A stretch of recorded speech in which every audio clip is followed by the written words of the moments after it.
And I will start with this just a revision. As I said, this long PowerPoint is intended for you to have a summary of lots of materials to think that can help you also with your planning. So we're going. So again, we are reminding. So just pointing out some things about the silent period or pre-production period, learner characteristics, and how to build listening skills. Oh, sorry, Camila is coming. So I will join this with speaking skills for beginner learners and something about evaluation. So all of these come in this PowerPoint. So I have compiled everything we have seen these last weeks about the silent period, some notes about silent period and what can students do, or what do you need to consider with students in this stage. So this is just a compilation of all the materials together. Also the characteristics of early language learners, and beginners and developing stage.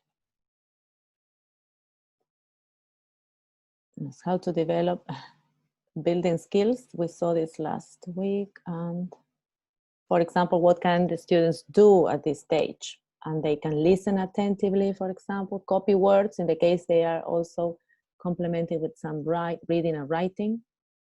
They respond to pictures and other visuals. Also realia, think of, including realia would be the actual object. Yes, if you're teaching food, for example, and you bring the actual food to the classroom. So that would be realia. It's more than a visual, it's not a poster, it's not an image, it's something real. So they can duplicate gestures, as we said, movements. They respond positively to choral reading, so they never speak on their own. They feel more comfortable speaking with others as a chorus. So that's very much used with beginners. And they respond well to repetition.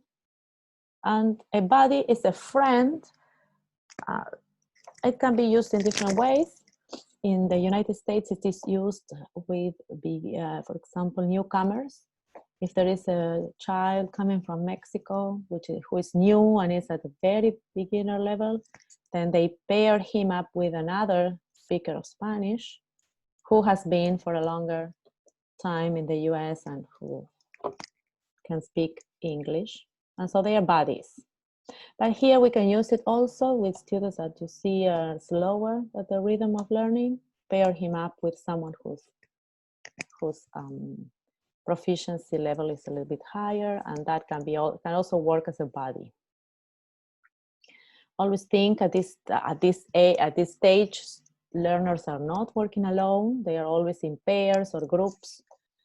So in this pairing and grouping, you have much decision to make, a good decision to make in how you pair them or group them. Bear that in mind when we have the opportunity to go to the school. Okay, so again, TPR and TPRS, which are great resources. And also some ideas here for you to think, how else can you use TPR? Because TPR is a good approach, but you can use it in different ways. So you have the acting out that you can see in videos, the head and shoulder, knees and toes, and you keep them moving, but you can also make them draw something for revision or something, some warm-up, or you can make them make something. So you can guide them to make something. So with the students in second year, we were thinking, for example, drawing fruits and vegetables for revision, or making a sandwich, for example, also for revision on the topic of food, or making from a sandwich to many others. So handcraft is something you do with a hand. Puede ser una artesanía también, handicraft. Or it can be something you do with your hands. It can be a paper plane, or a boat, a paper boat, origami, And you will still be giving commands to students, and they will be responding to you physically, making something. So that's why those ideas are here. Also, games for beginners. So also part of your class can be a game. It can be a short game. One-word games are also useful. Okay, so that's for you to have everything on listening, and you keep on thinking of ideas in regards how you can use any of these activities. Okay, and for this week, for this week we are in Unit 3 in planning, still with the standard 4 that we talked about last week, how important it is to design and implement strategies. And this is something you're going to do, as we said, your whole life. And we have been reflecting a lot on this.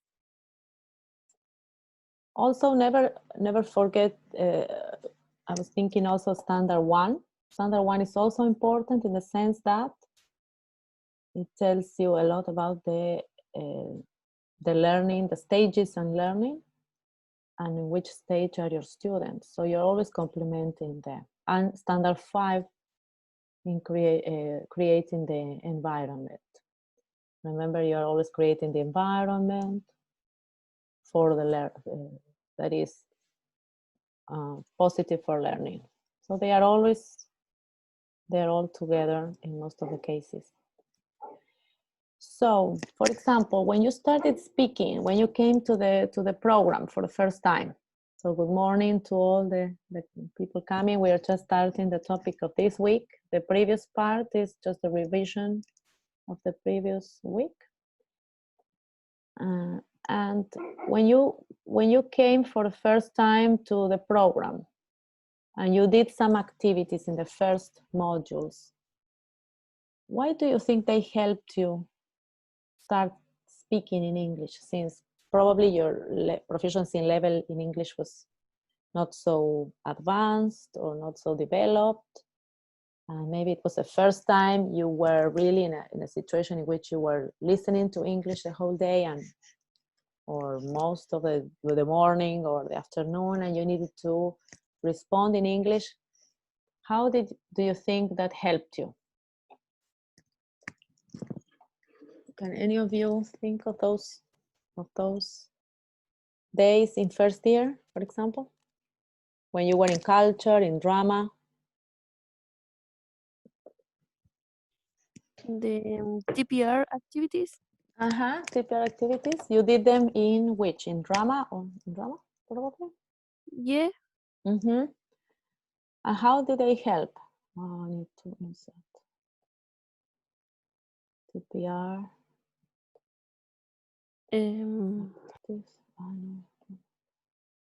No. I am doing what? So TPR activities were helpful because, okay, I'm going to. Students participated in TPR. Yeah, and can use movements and express your idea. With the body. With body, yes, expressing themselves with their bodies. Yes. Yes, and you were not compelled to speak the first day, for example. Yes, you were not obliged to speak, but you were nevertheless participating. So that's why we call your attention to this. So how much your students still can do in the silent period, even adults, yes, because adults are still more concerned with making mistakes, with being ashamed of saying something. So, in this way, they are participating anyway. They feel part of the class. And for example, here, small group discussion in culture. What do you think? How do you think this helped? I think for example, in doing presentation in culture, Mhm. I think it helped me because I talk about my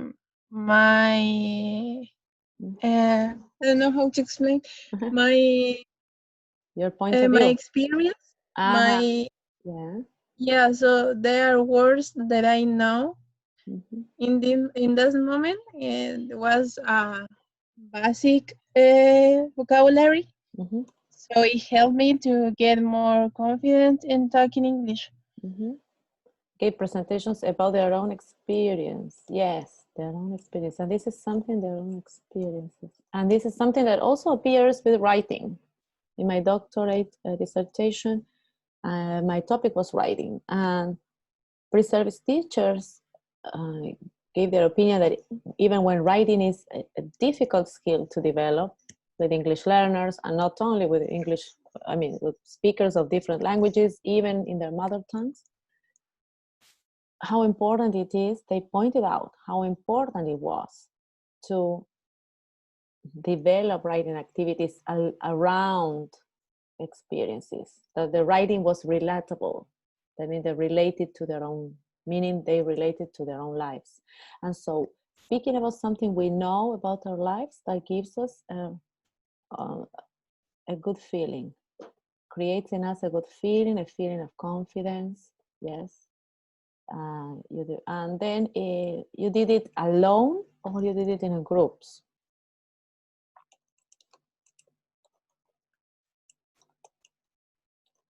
Confidence. So how was the presentation? How were these presentations? Were they alone or in groups? How did you feel more comfortable? in group. In groups, yes, exactly. Presentations were done in groups. Yes, and in that way you didn't feel so alone. Yes, exactly. And in that way you didn't feel, as you were saying, and probably so anxious or so much put on the spot. But if you're done in groups, you feel more comfortable. You are supported by your classmates. And that's why also distance education, online education seems so strange for us, since we have been in schools our whole lives working with people, because now we feel isolated. Even on campus, even professors on campus, I was all half of the day in meetings with my colleagues, putting things together, but together, you see, putting things together, building up things, but together, exchanging our ideas face to face. Now I feel isolated. I do much work, but still I don't see them. I don't have them next in the next office to work with them, you see. So this is, of course, this also affects online learning. You feel much more lonely. You depend on your own, and you are not in these comfortable groups in which you felt you could produce a lot just because you were supported by others. So this is something very important in building up confidence in students in different skills, and also in supporting that learning process. So putting together things from different sources, so Penny Orr is a very well-known writer and about pedagogy topics and about ELT, English language teaching, and even students doing their undergrad thesis, put together the idea that you need to give opportunities to talk by using group or pair work. So especially with beginners, we cannot put them into the spot of coming to the front and making a show, a stand-up show. No, that putting up a stand-up show, that's not possible. We need to build up their confidence, as you said here, build up confidence by putting together many elements. On the one hand, the way in which they work together in groups, the topics they are talking about. So different authors also give these ideas. So you need interaction, and that's the way in which people, young learners mostly, develop this confidence. Also, giving them opportunities for meaningful communication. You're communicating something with meaning, not isolated ideas or fruitless repetition of things. You need to give it some meaning. And of course, activities you already know. Some of them are more adaptable for beginners than others. Like for example, the debate, that would be, I could do with you at this level that you are at, but probably not with beginners. But you have jigsaw tasks, storytelling for different levels. Teachers need to speak less. We love speaking, so we need to start speaking less. Presenting topics of interest, of course, as we said. So we need interaction and we need interest and we need relatable topics, as I said before. Something about themselves, speaking about themselves, their own experiences. Keeping the affective filter low. Hopefully by doing all this, we will keep the affective filter low so the students are not ashamed of making a mistake. And that happens. The freer you are, the less constraints you have, the more mistakes you make. But that's natural. That's a process of learning as well. And creating a cooperative atmosphere. So not a competitive atmosphere, and we know children are very competitive, but a more cooperating atmosphere. So nobody will be left behind in this learning process. Jeremy Harmer also gives us his ideas about creating a positive atmosphere, reflect an appropriate student level. Also, he talks about suitable tasks. Yes, so you need to think, probably debate is not a good task for beginners, but you need to adapt that. But he talks about planning and rehearsing, taking on Wilson. But what he's saying is this, using group work to discuss, to make these discussions. And in there, students can feel they have this possibility to rehearse. And rehearse is ensayar. So the more they rehearse, the more they feel comfortable in case they have to later present, for example. So practice, so a lot of practice, a lot of brainstorming, always in groups, never alone. So as we said, to build up that confidence. So repetition is good for beginners. And there is also dialogue between teacher and students, and limiting the feedback, because if teachers are constantly correcting the speaking while students are speaking, that can give them, so that can stop the activity, and providing clear instructions. Moreover, from the British Council, we have some other ideas about speaking, developing speaking with young learners, and this can be useful for you at this stage in which you are planning.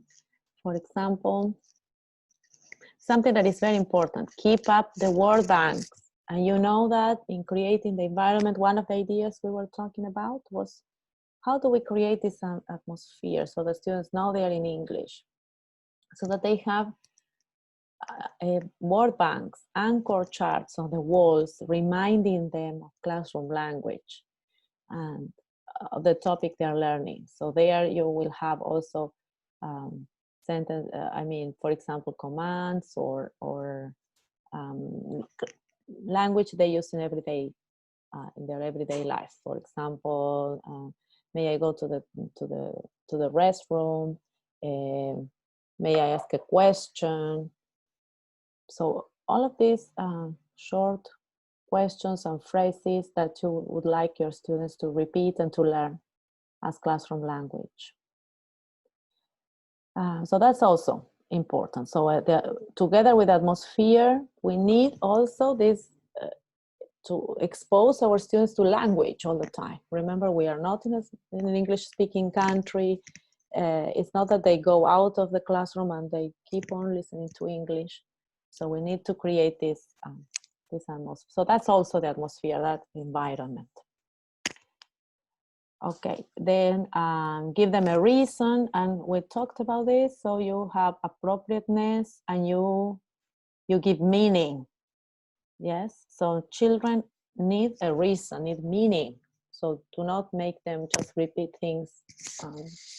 Just yes, repetition is okay, just to learn something, but then also try to give them meaning. For example, they need to speak to complete a picture or to find something. Then information gap. Information gap is important. What is a gap?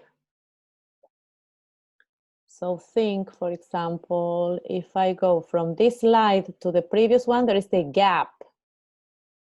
So a gap is an empty space.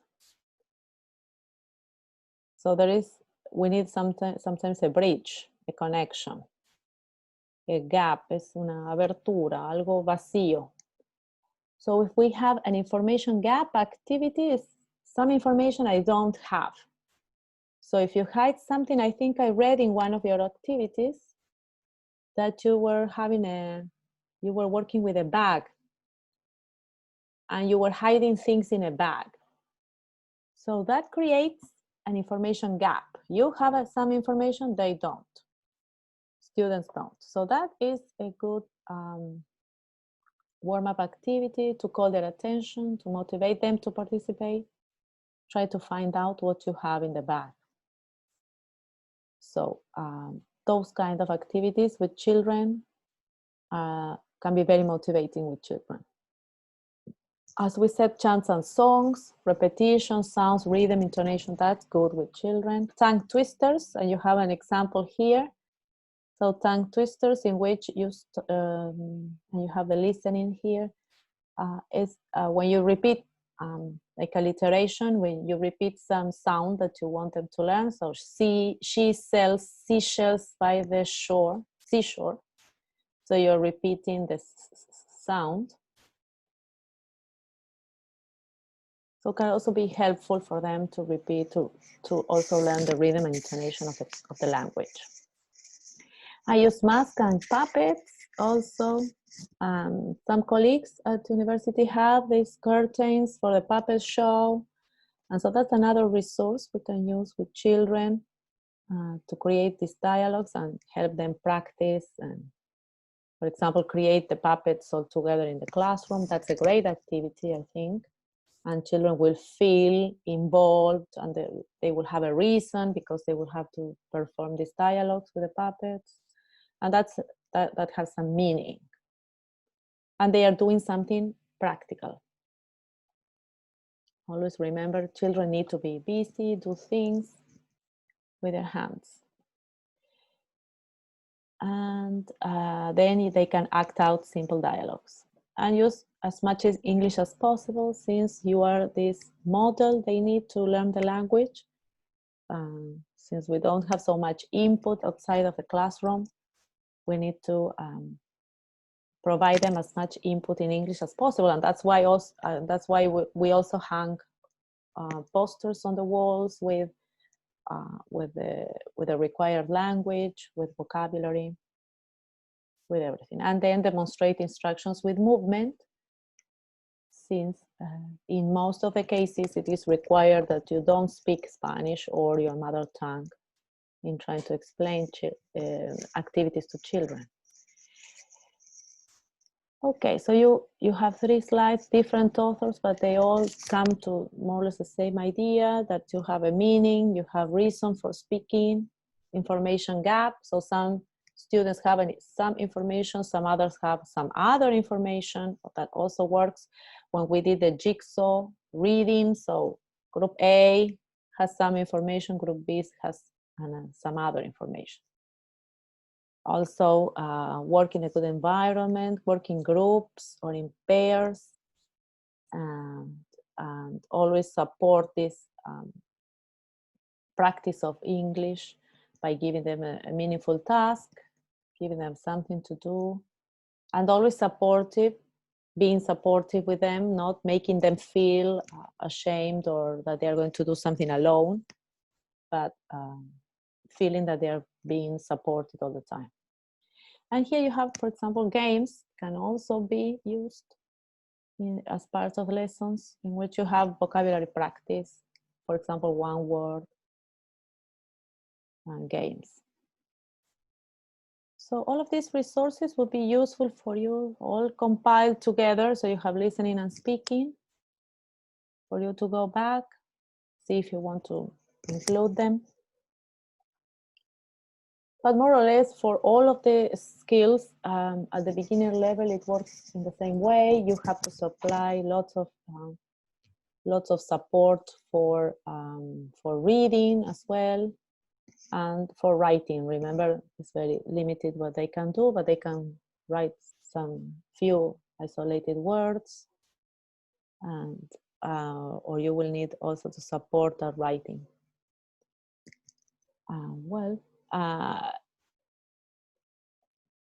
Anything else? So we go to planning. So those are some resources. As I said, you can find more online, or this book.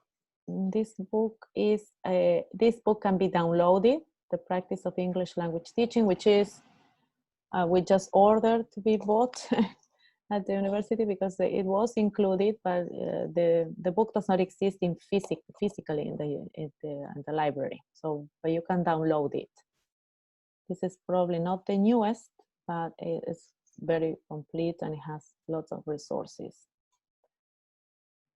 The other one is How to Teach English. It's newer, but probably you can find also a version. So there are PDF versions online that you can download and browse those books. So Jeremy Harmer is really an academician that has downloaded, that has brought to the understanding of teachers, of common, everyday life teachers just in schools, how to understand the practicum of teaching, and how he has brought to the life of real life teachers, probably research carried out in academia that teachers could not understand in their everyday lives. So that's what he does, is to explain what has been researched in academia that can be done in the classroom in practical ways. So that's why it's interesting to reading his work. Okay, and going back to planning, we go to the so all of this section here is referred to planning, and we have here our snapshot of part of our lesson plan, which is seems like a complex, but it has necessary information for you to be able to fill it in. Did you have any problems? Those that started filling it in, did you have any problems, or was it easy to understand? What do you think? Was the information okay? Helpful? So if you can fill this in, it means the information is complete or is understandable. Okay. Then we will see section by section on another PowerPoint, on another presentation. Okay, so here you have the information about the bases curriculares. And what I wanted to pay attention here is examples of evaluation. This is just an addition to the course. The course has been, this module has been reorganized so as to include all of these elements that were not included before. But you have seen evaluation also in other modules, and you have a module dedicated to evaluation, don't you? And so you're learning. You're learning about evaluation, it takes time and dedication. But anyway, some just snapshot of what the literature in English refers to as to evaluation. Well, something you already know in Spanish, probably, summative and formative. assessment. And well, I think the idea is the same. Whenever you're doing a summative assessment, you're rounding things off. You're finishing something. You're finishing the semester, finishing a unit, and or a program, and you make this one-off measurement. It's like off meaning you're going out. You're finishing something. You made it once. So end of the year tests, for example, fall into this place. End of the year, so a final test, for example, creación de un ambiente, they will have a final test, which is this is the summative assessment. It involves everything done during the semester. Or it can be also a public exam. So here we have these proficiency exams that some students take at the end. So some schools prepare for the Cambridge ESOL exams, including the PET, the very well-known PET, or the first certificate, for example. Those can be like summative assessments. So they just sum up everything you have done. But there is another very much loved by me as a formative assessment. And that is involved in, well, it can be shown in different ways, but mainly feedback given to students as the course is progressing. I think this is much more helpful, but it's also demanding at the same time because you need to be consistent. It gives you an opportunity to change or a learning opportunity. And sometimes it's a means for development, and it's something if done, you need to be able to carry it out. So, but it is good. So it's just give guidance, feedback, how things can be improved. So I like formative assessment a lot. And you can do it also with your students by whenever you're in a real classroom, by checking their progress in the workbooks, or just by checking their progressing. Okay, then you have different kinds of tests. Well, we have seen proficiency tests. There are these summative tests you take to prove your proficiency level. So you have done a B2. For example, you are going to prepare for the C1 test. Those are proficiency tests, and they certify your proficiency level. But you also have placement tests in case you go to the US and you go to an English language institute, and you will sit for a placement test, and they will tell you which course, which class you will be in. Progress tests are very much similar to formative assessment, done along the classes, and to know how students are getting to know things. An achievement test could be more like summative. So that's the final, yes, that's the final test to see what you have learned over a period.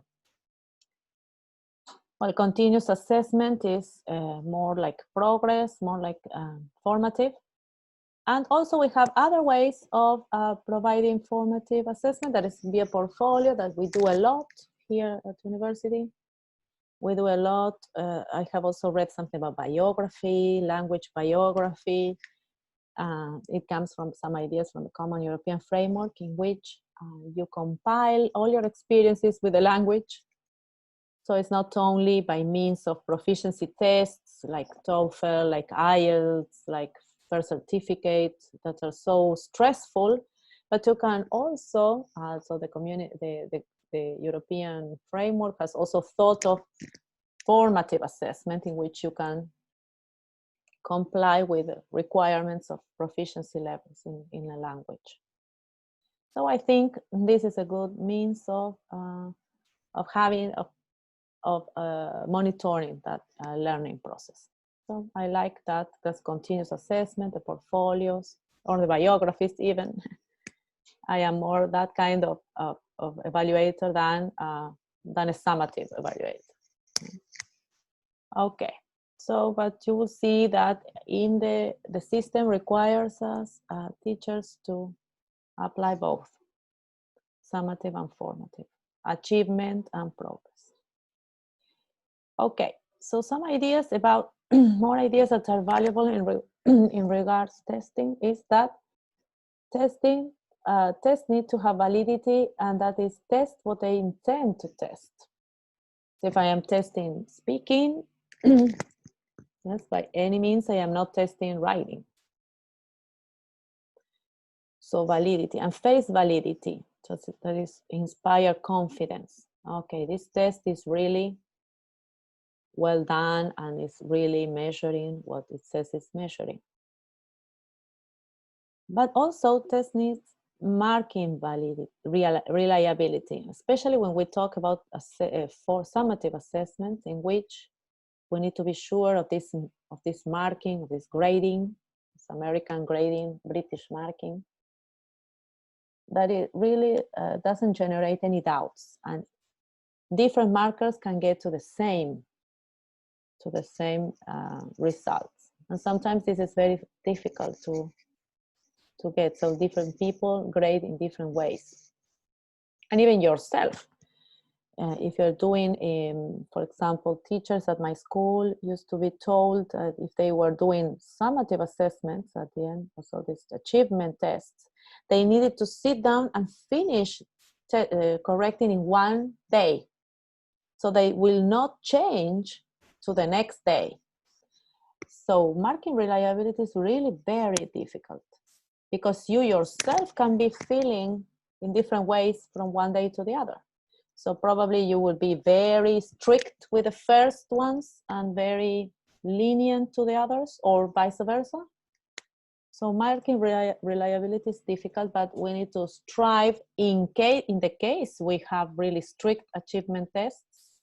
We need to be able to prove our test is easy to mark, and it is our grade, and it is reliable. The grade is reliable.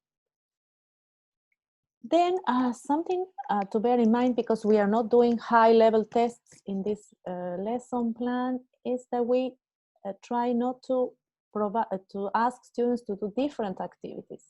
So for this lesson planning, this is important for me. Yes, so that you keep this idea that if you're doing dialogues because you're developing speaking skills, then your evaluation is not writing or reading. The evaluation is to be also with dialogues in the same, following the same activities, so that students are not presented with something. So that is the validity, okay? That would be valid if you keep on the same kind of exercises and the same kind of skills that you are teaching. Okay. Also, not something is easier said than done, so that can happen. And tests should not affect the students' motivation. So we know that evaluation is a difficult situation for many people, because it can be either very motivating, oh, I'm doing well and I am going to, or I achieved a great result in the TOEFL, for example. But that can also be not all completely reliable, because I can have a TOEFL of 100 today, and in next day, in this month, and in 6 months, I can have a 90. So remember, all of these tests, all of these proficiency tests can grade you at a certain level. So the most important thing is, for example, with this, if you need to take any of these tests just because of improving your confidence, you're not going to do it. You do them because you really need them for admission at a university. Because they can be very demotivating. Yes, really very demotivating. And that is something in the classroom we try not to do. We try, on the contrary, try to motivate students and attend to their needs. so that they are not demotivated by the evaluation process. So the best thing we can do, I think, is test them along the lines of what we have been doing in class. And that is something, with that idea in mind, you can put things together whenever you're doing your activities and your evaluation. Okay, so now you have this element. And there is something else. So test types, just a little bit of theory about what kind of activities you create in tests. So you have discrete item. Testing is when you are trying to test one thing. For example, verb tenses. So I will give an example, an activity on past tense, irregular past tense. So that's discrete item. You only want to test that or the vocabulary. But if you do an integrative testing, that will be an essay, for example, a project, a lesson plan. Those are integrative tasks in which a variety of language and skills are put into, and knowledge are put into play. So discrete item is just, if I were testing you on cognitivism, that would be very discrete, only the knowledge of something very specific. But integrative is when you put into practice everything you have learned in a new product, in a new process. Then the direct test item is when you ask them to do something with language, more like the integrative. For example, you write a letter, so tests, for example, try to do this. Proficiency tests, try to do this. So not only to test you on discrete items, but also try to create more integrative exercises. And that's what, for example, the TOEFL has been doing, integrating skills.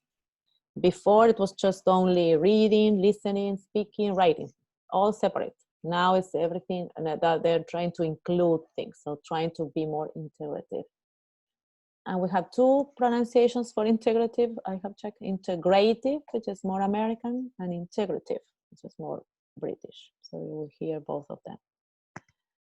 And so, so TOEFL, for example, is doing more direct test items, like compare mixing listening and writing, for example. So they make or reading and writing, writing and listening, three of them. So they give you an exercise to read about the topic, then you listen about the topic, and then you write about the topic.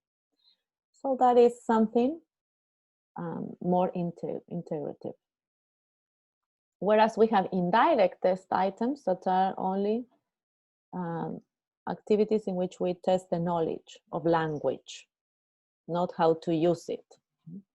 So we don't ask them to write something, to reply to something, to take part in a conversation. It's just pure knowledge of language. And so, for example, we have ideas like multiple choice exercises are indirect test items, are like this one. And you can have them at different levels. For example, with students that are just starting to read and write, then you support a lot of images, so you're not, so they just have to recognize something that they have seen or they have read. So you adapt that to the level of your students. But multiple choice is done at every level, or true or false also. Then you have the fill-ins, and here you have them. You can then save the image. So you have the practice of different vocabulary words at different levels as well. And these are fill-ins, so they are close exercises in which you have to fill in one word. Just as examples, and they can also be found in bases curriculares. So you also have ideas there as in regards how to organize that evaluation element that we need here, because we are giving the indicators and you're also giving the examples. Okay, Here the object. So far with evaluation, is this information together with something you know from other modules useful for you? Do you think you will be able to complete this lesson plan this way? Any ideas? Questions? Girls? I think it's very similar to the planification that we did in Spanish. In Spanish, yes, exactly. It's the same, so. To say only in English, so you're learning in Yeah. English.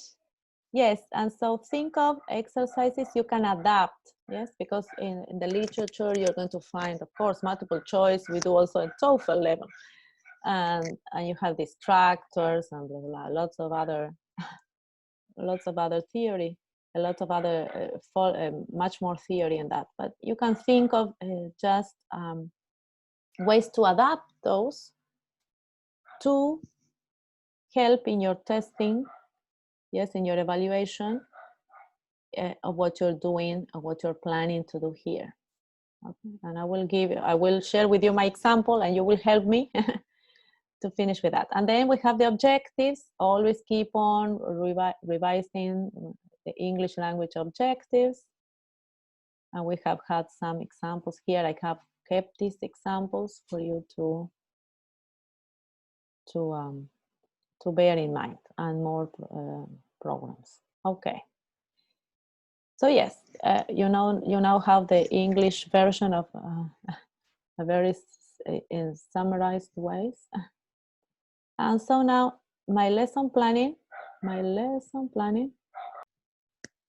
Yes. Okay. Valentina says yes. We did it. So you copy in Spanish and you try, but you have to rewrite. Yes, it's not so easy. The bases curriculares are okay.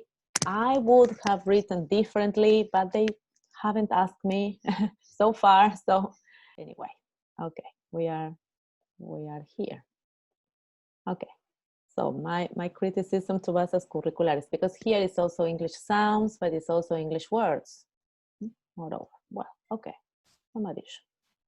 Okay, then what is the skill we are practicing here? And that is the developing speaking skill, probably here with a small s, and listening skill by extension. Remember, they not all the time happen in isolation. Yes, they happen together in many cases. Okay, so this part of the lesson plan, this section of the lesson plan, I decided to do as a chart. Whatever we have here, okay, so show it to you as a table. Here, so that you can see all of the elements we have in this part of the lesson plan. So you can check activities proposed by the bases curriculares, but I trust in your activities as well. And so you have the learning objective. Students recognize greetings in English using specific vocabulary, hello, goodbye, good morning, to participate in dialogues with teachers and classmates. And so for the warm-up element, so students identify greetings, repeating specific vocabulary orally. And so here I can also make some other kind of introduction to the activity, ask about previous knowledge, and here I will be with this idea, here, I will be practicing with them the previous knowledge, which is the vocabulary learned. I can do a small game, a warm-up game, for example, just making them repeat or react towards vocabulary, so that they start thinking of the activity. And then we have motivation. And here is how you prepare them for the activity.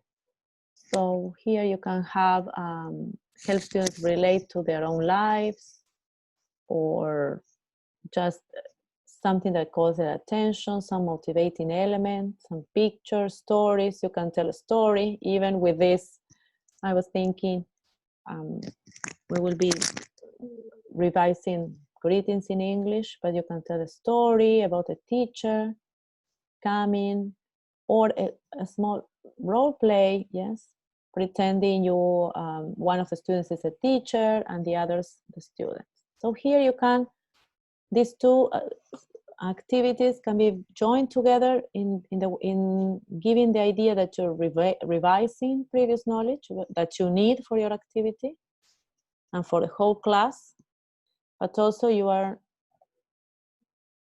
helping them organize something, do something with that knowledge. Or you can tell a story, as I said, or a song about hello, goodbye, something that calls their attention. And then the instructions. Something you have also been doing with the activity. And in here, for example, which could be the instructions that you give them? Because you prepare them to work with the next part of the class, with the activity. So which can be your instructions? Just two instructions we can write here. Students, so instructions. What do you think?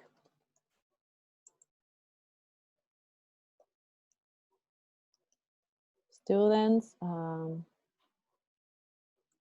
listen and repeat.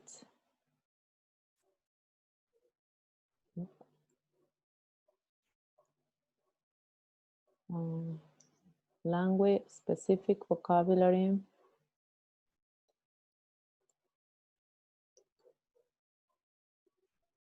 Related to greetings.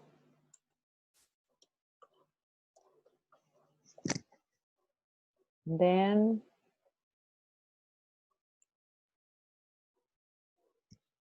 what else? The students, for short, students take part in a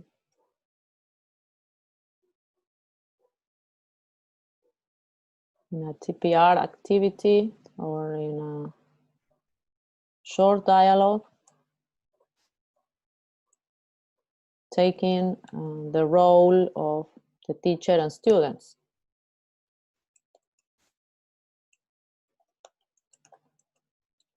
And students. If you have any other idea, okay, welcome. So here you will, yes, keep on giving instructions. Students will watch a video because that can be the main part, yes, the middle part of your class. Here you have been just warming up, revising previous knowledge, motivating them. Students, prepare to watch a video on greetings. Okay. And later all of the instructions. So here this is in which you start thinking what is first, what goes first, what was second, what is it that they have to do. Okay?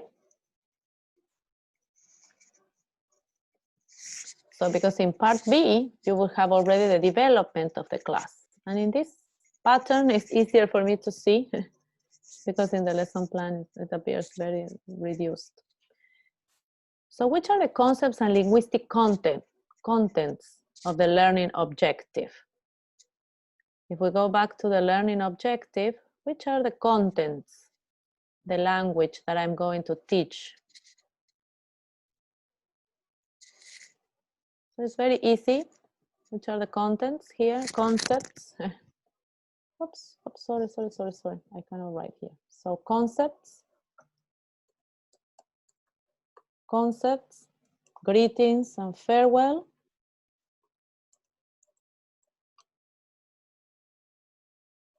Yes. So there are greetings for saying hello, good morning, and other greetings for saying goodbye. those are concepts. Then linguistic, language, linguistic contents.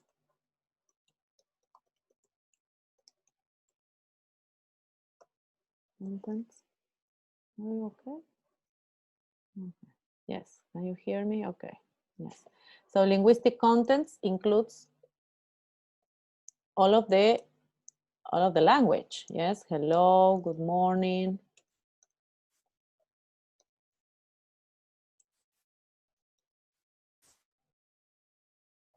We need to be more specific in linguistic content. Yes, because you will be revising vocabulary for sure. Or if it is a construction, if it is a present simple, anything you mention here in the objective, yes, as a language. So here we are learning vocabulary. So that is what we will be teaching. And the concept of this. So goodbye, then you have farewell, so you have greetings for arrival and farewell, yes, to say goodbye.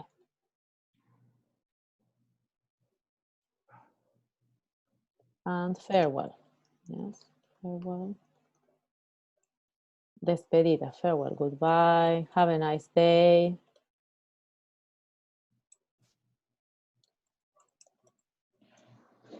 For example. Okay, so those are the concepts.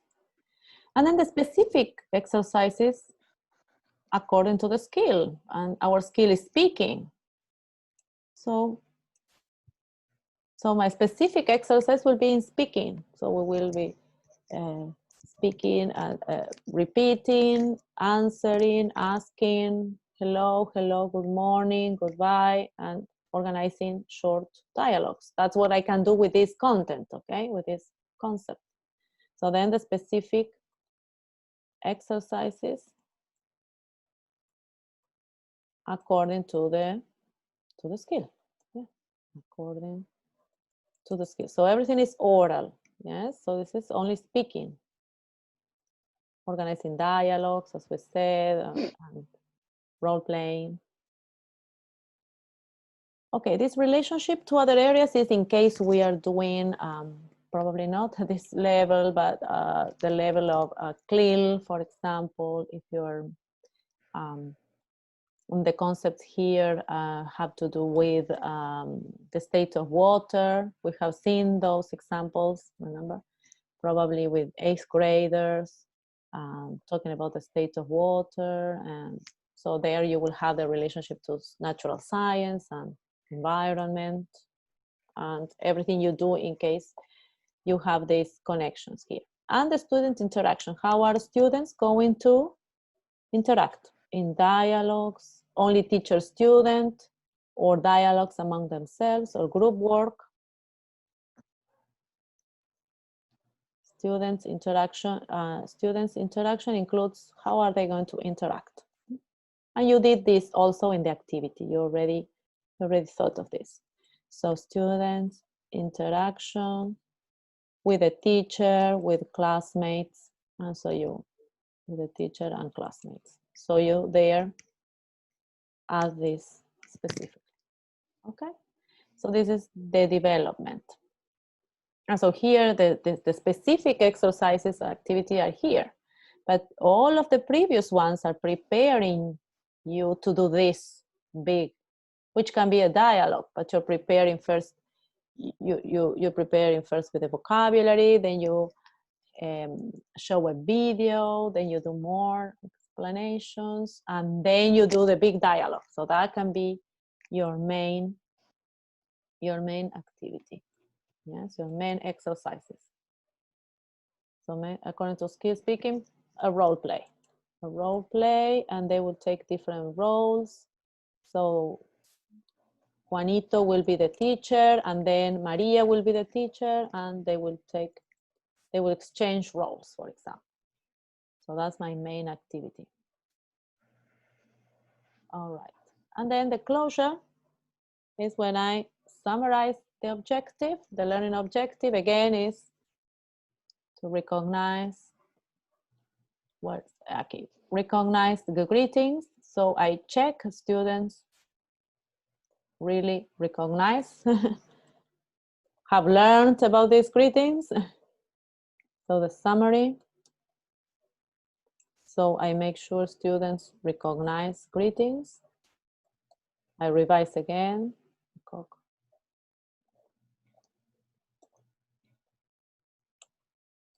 Greetings. Whenever you show them again a certain poster with a certain situation, they recognize you're saying goodbye or hello.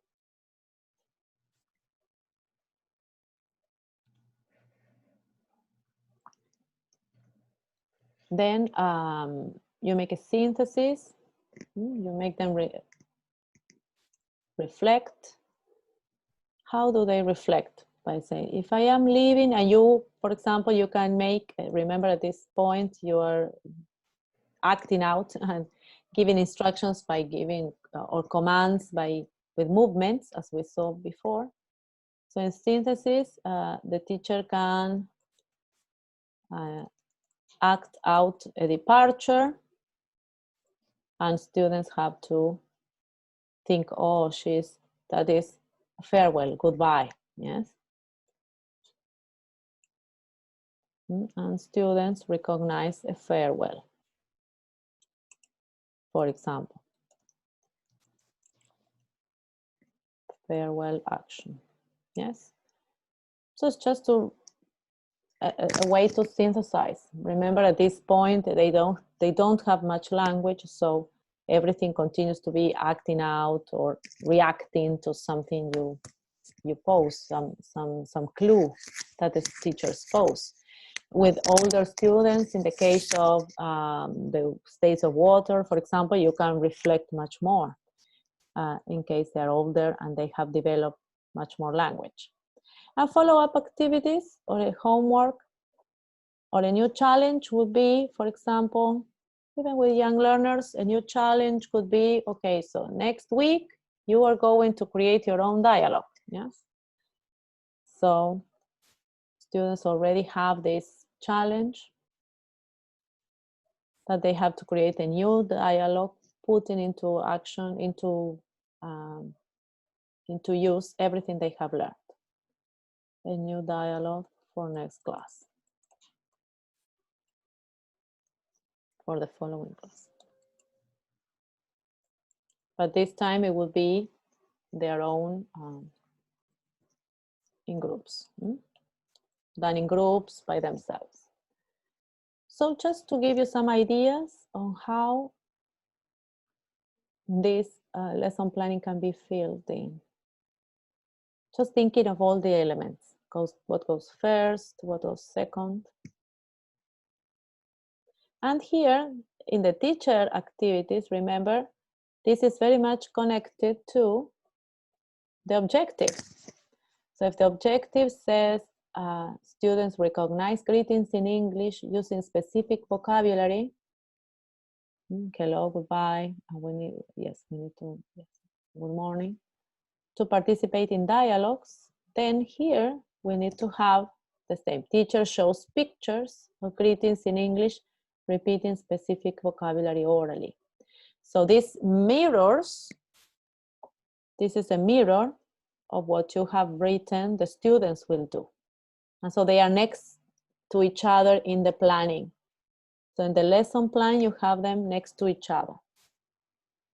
So on one side the students, on the other side the teacher. And then we will have the resources. So which do you think are the resources for this very short speaking lesson? Which resources? Any ideas? Will you help me? Resources. So posters with images about the greetings. Videos or not? Videos, yes, a video. Yes, there are lots of videos for children, teaching them the greetings. Yes, videos. Even a song, hello, hello, goodbye. There are songs. Okay. So there you list your resources. So then always paying attention that everything will be together. So for example, probably at this instance, we are not going to have a written worksheet, for example, yes, since we are developing the speaking. Yes, probably the worksheet will come later in another class, once they are already sure they know the greetings. Yes, so everything needs to be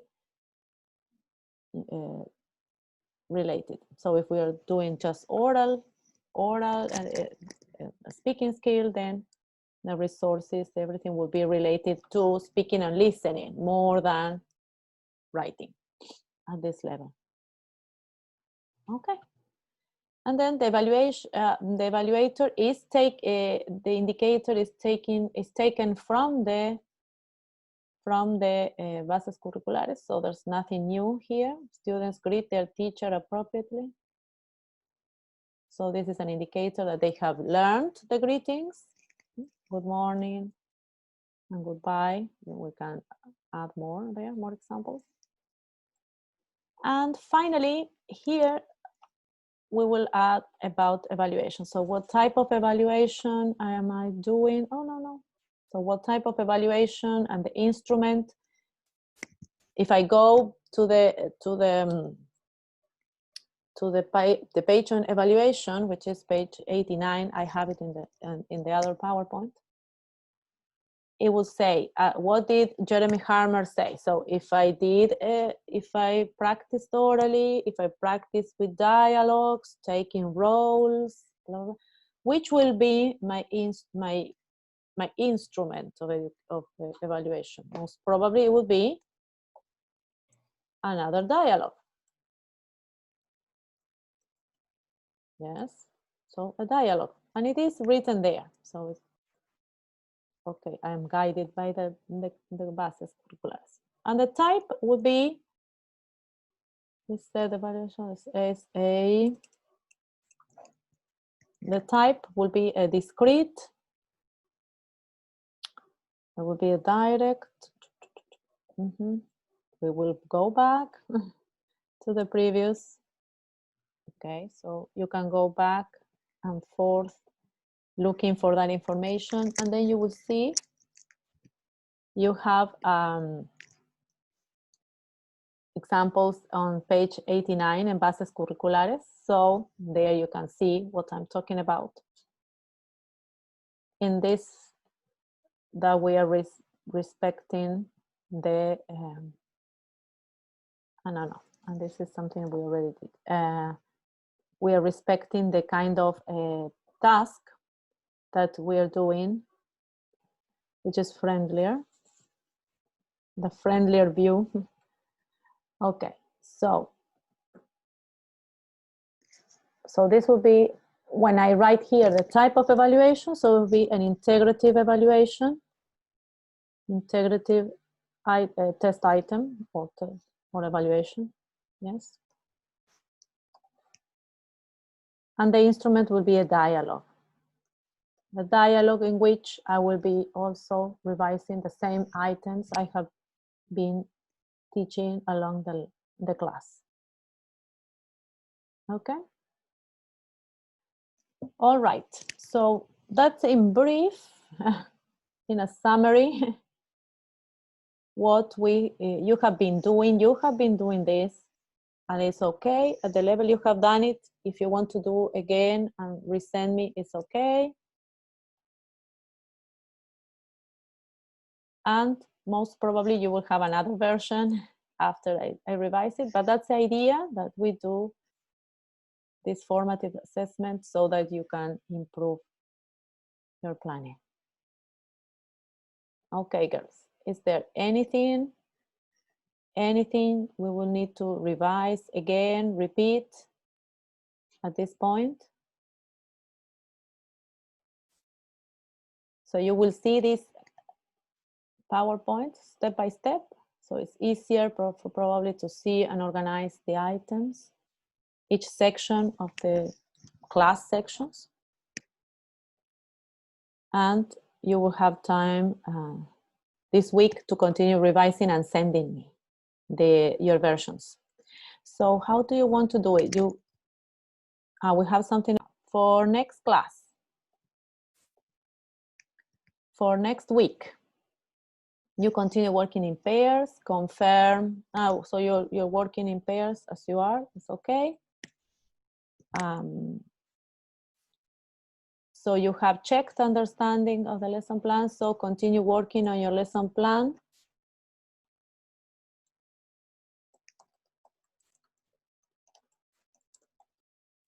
On your lesson plan from class to class. And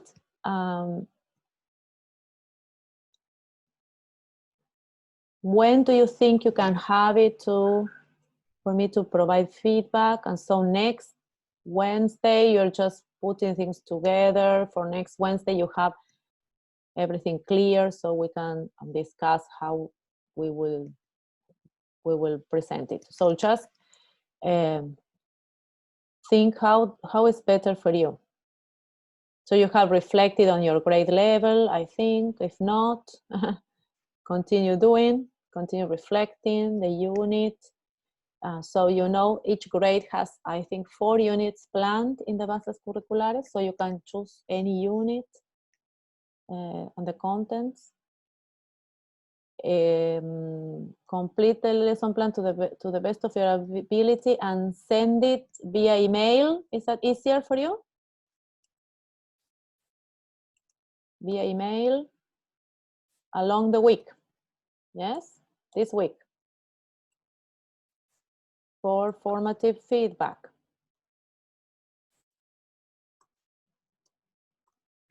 For formative feedback. Yes. And then next class, we discuss if you have any other questions. And next class, we will discuss the presentation, the micro teaching discussion about how to carry out micro teaching. And we can come to an agreement according to groups, according to preferences. Okay. Okay, girls, do we agree then for next week?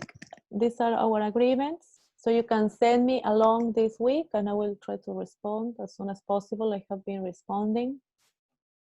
And you can contact me via WhatsApp if you have any doubts. What else? Anything else we need to agree upon?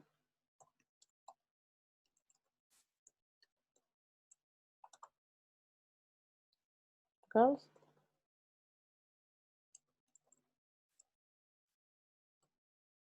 I think it's okay.